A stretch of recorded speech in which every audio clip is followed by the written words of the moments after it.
a lot of people are anxious, it seems, and there's kind of an anxiety-ridden world that we live in. And I wonder what the connection is between the technology that we're using and perhaps this sense of anxiousness and almost like a sense of loathing that people have, it seems. And I wonder if you could enlighten us with some of your views on that.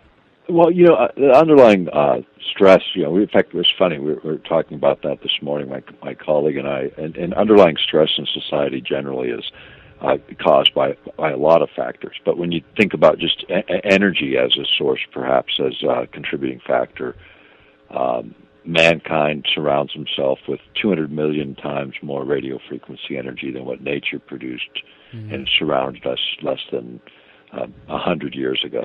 As radio first started coming on the scene as one of the first man-made sort of energy manipulations. Just think about the energy grid, everything else that we've surrounded ourselves with. And yeah, it creates a certain level of stress.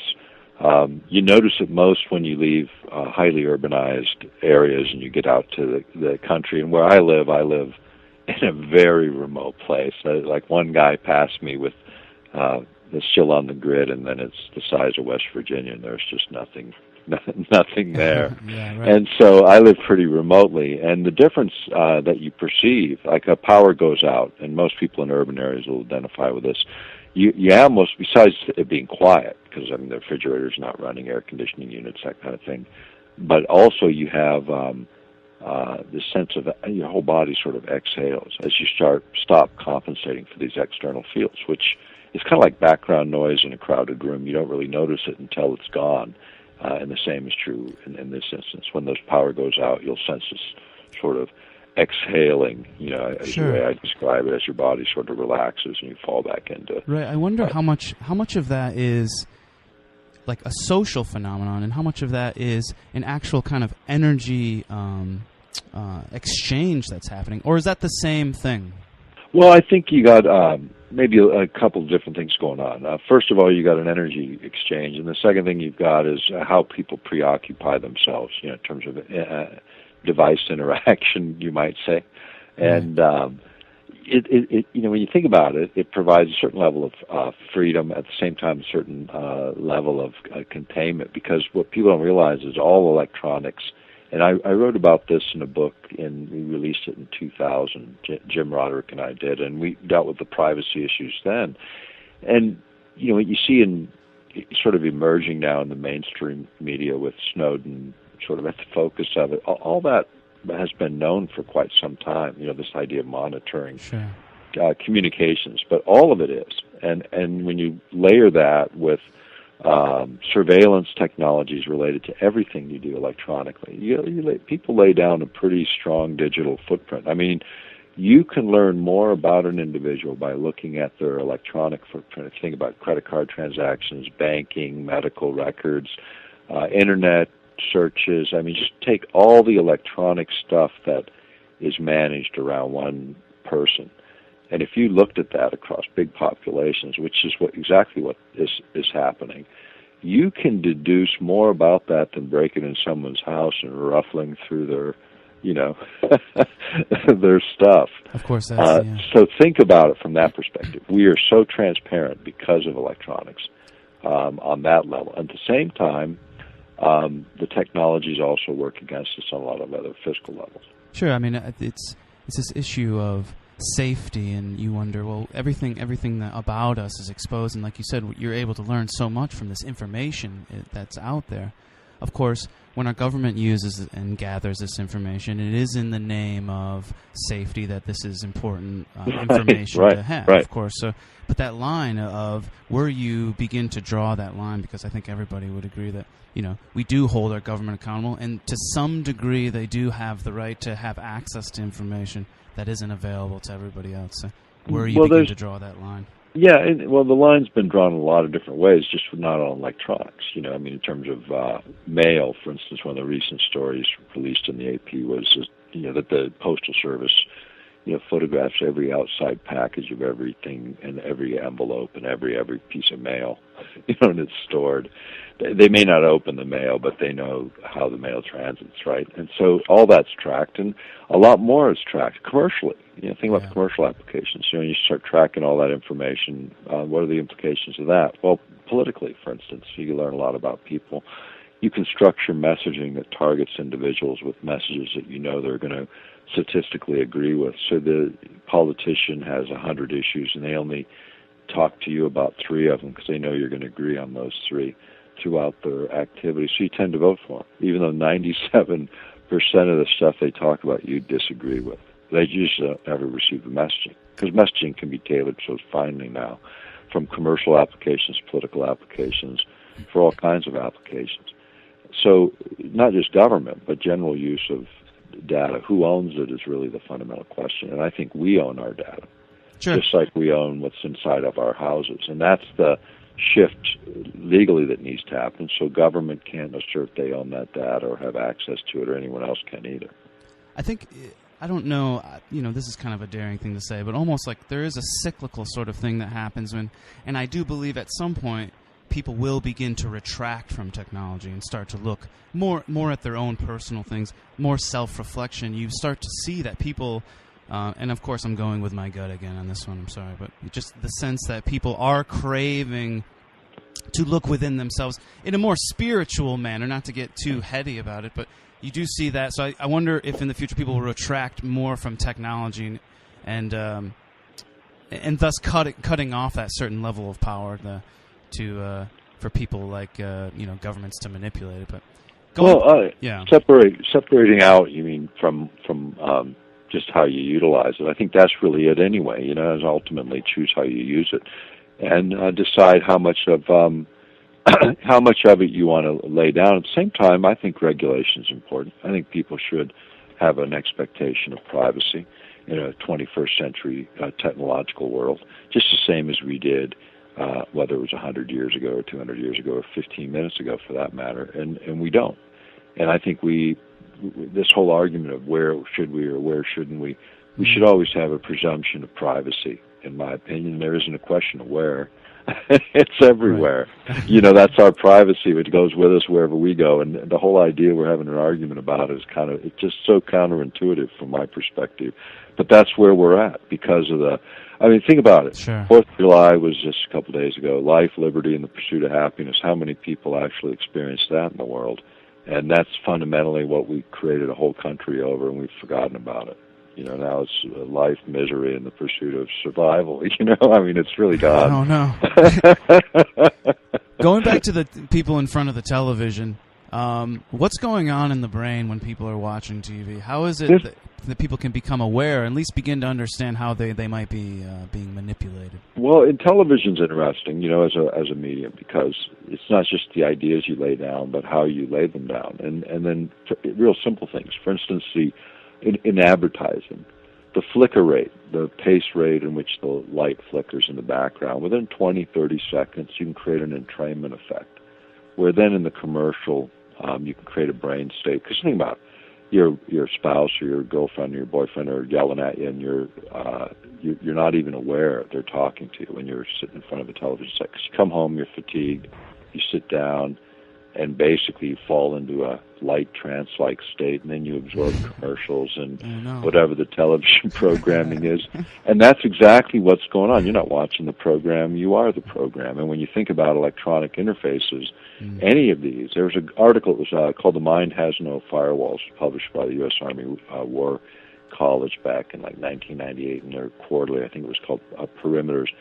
And this article talks about any electronic medium, whether it's the power grid or television, internet, telephone. Anytime you're interacting with an electronic device or an electronic signal, you can modulate a signal that will interact and become biologically active with a human being. And that's the whole idea. So you take television as a medium. There's no regulation on this. So if you go to any college that teaches advanced coursework in psychology, they'll talk about entrainment effects and how you can create those effects and what they do. And applying that knowledge to television is pretty easy, and there's no regulation against it. Dr. Nick Begich on the Black Tower Show. Let's talk about the the book you co-authored with Gene Manning, Angels Don't Play This HAARP. Last time you were on the show, we talked about this HAARP program, and I think it's fascinating that, well, one thing, people don't know about it still, which is very interesting. I mean, you talk to most people that I bring up because I was talking about this interview that we were going to have today with you and just talking about the HAARP program. Most people that I talk to don't know about it. So I know that you've talked a lot about HAARP, but let's just assume that our listeners don't know what HAARP is, and maybe just do a little brief and then also, because once you get into this, it's so fascinating, the power of what can be done. Well, the system was set up originally by the Air Force and Navy, and it's really the largest radio transmitter in the world that's designed to pulse a signal and actually couple its energy with an area above the Earth's surface called the ionosphere. And by modulating the ionosphere in different ways, you can change it from essentially DC to AC, where it acts like a big broadcast antenna in the sky. It sends energy back to the Earth, and you can manipulate that energy in different ways. So when you think about it as one of the largest transmitters, and then it can be altered in a lot of different ways to do different effects by manipulating that energy. So it's taking a machine on the ground and sort of capturing and utilizing energy that's already available by virtue of our geophysical systems on the planet itself. So very different kind of technology. I encourage all of our listeners to get in depth of the HAARP program. It's HAARP. And what exactly does that stand for? The High Frequency Active Auroral Research Project. And there's a lot of stuff on our website people can go and check out on that. And if I can give that would be great. It's earthpulse.com, EARTHPULSE.com, and there's a lot of articles on HAARP background material there, plenty of information. A lot of it's free, and I encourage people to take a look at that. How exactly does this fit into the power structure? Are they using this in a militarized kind of way? Is it ever used domestically? Well, yeah, all of that. It's a prototype, developmental prototype. So what it means essentially is you're testing a lot of different uses of it and how to apply that technology. And there's a lot of ways, to modulate signals and create all kinds of unusual effects. And the thing that excites, I guess, planners about this is the size of it. I mean, because you can literally affect a hemisphere, as an example, with this type of device by manipulating, again, magnetic field lines that surround the Earth or the energized layers above the Earth. Wow. So, I mean, do you think some of the storms and these sort of things, these could have been created by manipulating the ionosphere? Well, there's actually a couple of papers by the inventor, who was Bernard Eastland originally, and his ideas on that were essentially you could use this system for a couple of different applications as it related to weather. One was you could manipulate gravitational waves, which could have a profound effect on how weather systems operate. The other was direct heating applications. For instance, for knocking out or adding to the power of a tornado, you could literally, where you have a cold front and a warm front coming together, you could move energy with one of these devices such a way as to heat up, for instance, the cold front, so that when they collided, they wouldn't create that energy differential that results in that shearing motion that creates tornadoes. So you could avoid, the idea was you could avoid tornadoes. The problem is, of course, if you kind of miss and you heat up the heated area, you create greater differential between these two fronts, and then maybe you create a worsening tornado or effect. So, I mean, the ideas are interesting. What Easton would say, and he did say to me at different times, was the idea of manipulating weather systems or manipulating geophysical systems deliberately was really dangerous business. And if we were ever going to do it, it's something that didn't need to be done by militaries in some closed closet, but it would need to be done in the open light of day, because the implications of making mistakes are pretty huge. So you'd be able to have a certain area that you could heat up or cool down by somehow manipulating the magnetic fields in some certain area? Yeah, well, essentially, you're using microwave energy and you're transferring it. And you're tapping into energy that's available also in the ionosphere to do that. You could also change weather systems. Move weather around from place to place with this device by redirecting jet streams. You can create a whole bunch of downstream effects from that. And this is something that Eastland, talked about within the context of his papers. It's fascinating. So this could, HAARP could be a great assist in the information war that the government is kind of waging against this. If they have some sort of narrative going about needed, FEMA expansion or more FEMA money or a new FEMA program or something, they could potentially create some sort of new disaster. And, calls for FEMA funds aren't so, outlandish anymore. They'll get their funding, they'll get their program, and, their bigger government. How dare you? They actually funded some of Easton's work with NASA on tornado mitigation, as an example. And in fact, the whole idea of these kinds of systems being developed for military and other applications, that's a big part of what the military now describes as an RMA, a revolution of military affairs, similar to what happened when atomic weapons were introduced in the last century or gunpowder into Europe in the Middle Ages. And only this time it's more about, not about bullets and bombs, but about technologies that can affect both hardware, software, living systems, and even the geophysics of the planet. And that's really the big shift in technologies in the 21st century and what it brings potentially in warfare. I mean, think about it. You can trigger geophysical events, earthquakes, volcanoes, this kind of stuff. And actually it was Secretary of Defense William Cohen back in April of 1997, he said, and I quote, others are engaging even in an eco-type of terrorism whereby they can alter the climate set off earthquakes and volcanoes remotely through the use of electromagnetic waves, unquote. Now that we published that in Earth Rising, the Revolution, a book by James Roderick and I that went into the privacy issues and a bunch of the other technologies that were emerging at the time.